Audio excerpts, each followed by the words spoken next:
Audio Jungle.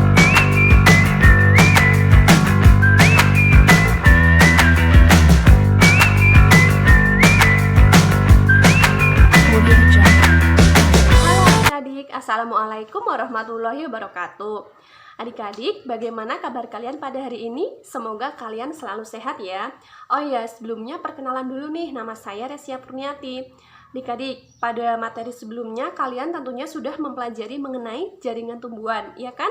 Nah, pada video kali ini kita akan belajar bersama-sama mengenai jaringan pada hewan. Oleh karena itu, jangan lupa siapin buku catatan kalian dan juga simak videonya sampai selesai ya. Sebelum kita membahas lebih lanjut mengenai jaringan hewan, apakah kalian masih ingat apa itu jaringan? Hayo apa? Iya, benar sekali. Jadi jaringan merupakan sekumpulan sel yang memiliki sifat dan fungsi yang sama. Hewan itu merupakan organisme multiseluler yang dia itu memiliki banyak sekali sel. Nah, sekumpulan sel tadi yang sifat dan fungsinya sama akan membentuk suatu jaringan. Lalu apa saja ya macam-macam jaringan pada hewan?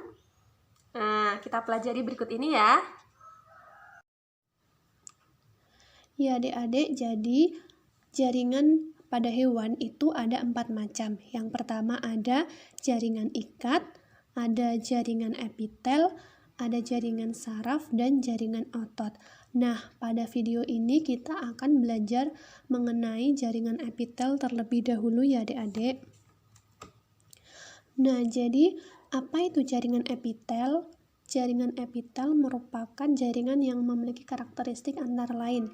Nah, yang pertama, letaknya itu bisa di permukaan, baik di permukaan luar maupun di permukaan dalam. Kemudian ini, jarak antar selnya itu sangat rapat. Membran plasmanya tersusun seperti saling bersentuhan ya, jadi ini sangat rapat. Kemudian yang selanjutnya, sel-sel pada jaringan epitel ini terletak pada suatu lamina basalis atau lapisan membran basal yang merupakan pemisah dengan jaringan di bawahnya. Kemudian dia itu merupakan jaringan avaskular, maksudnya tidak memiliki pembuluh darah sehingga oksigen dan nutrisi didapatkan dari peredaran jaringan di bawahnya. Kemudian jaringan ini dapat berupa satu lapis maupun beberapa lapis sel seperti itu. Nah, adik-adik, selanjutnya kita mempelajari mengenai macam-macam jaringan epitel. Jadi, jaringan epitel itu bermacam-macam. Ada yang berbentuk pipih, ini ya, berbentuk pipih atau gepeng atau squamous. Kemudian ada juga yang berbentuk kubus atau kuboid. Kemudian ada juga yang berbentuk kolumnar atau silindris. Nah, jaringan epitel ini dikatakan simple apabila dia itu hanya terdiri dari satu lapisan sel saja ya, simple. Kemudian dia itu dikatakan sebagai stratified apabila dia itu terdiri dari beberapa lapisan sel. Kemudian yang selanjutnya itu adalah pseudostratified.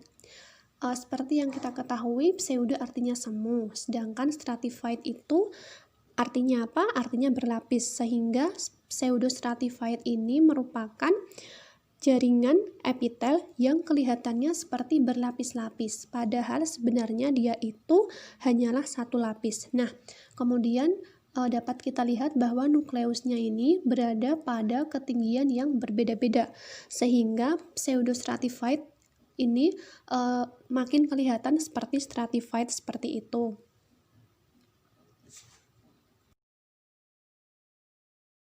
Nah, adik-adik, selanjutnya kita sekarang bahas satu persatu ya.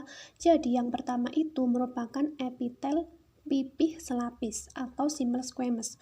Artinya dia itu hanya satu lapis sel dan bentuknya itu pipih seperti ini ya. Nah, dia itu berfungsi dalam proses difusi, osmosis, filtrasi, serta ekskresi.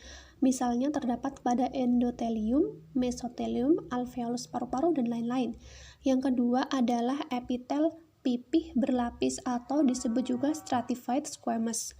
Artinya dia itu tersusun lebih dari satu lapis sel dan dia itu merupakan membran yang tebal. Fungsinya sebagai pelindung dan pengaruh fisik, biologi, dan juga kimiawi. Jadi dapat dilihat perbedaannya ya, ini selapis. berbentuk pipih, ini berlapis-lapis. Nah, selanjutnya ada epitel kubus selapis atau simple kuboidal. Artinya dia itu tersusun dari satu lapis sel, bentuknya itu kubus seperti ini.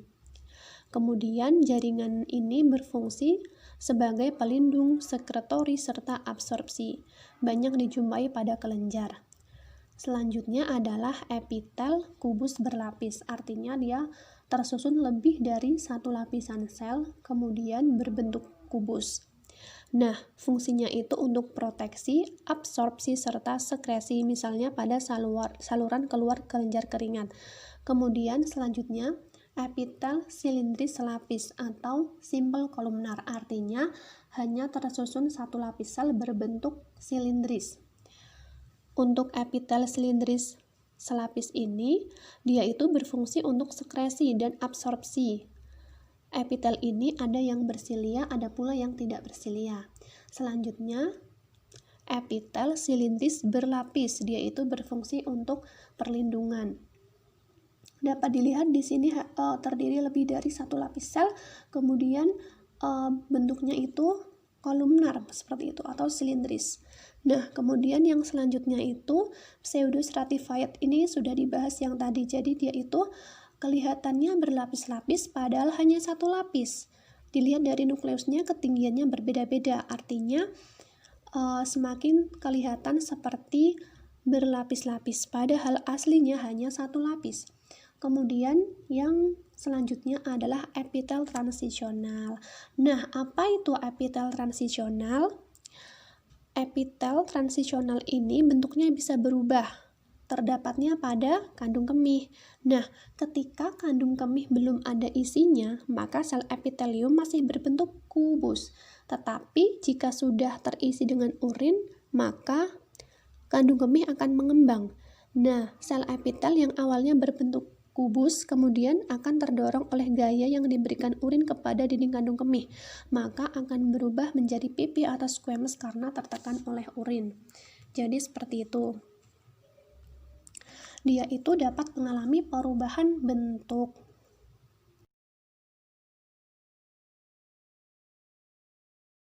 Audio Jungle.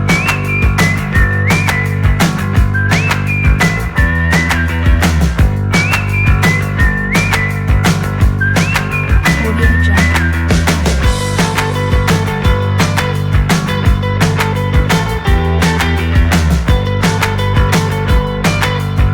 Audio Jungle.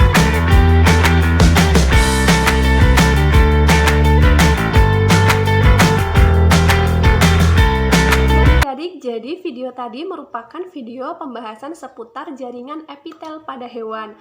Semoga video tadi dapat bermanfaat untuk kita semua dan bisa menambah wawasan kita ya. Terima kasih, sampai jumpa. Wassalamualaikum warahmatullahi wabarakatuh.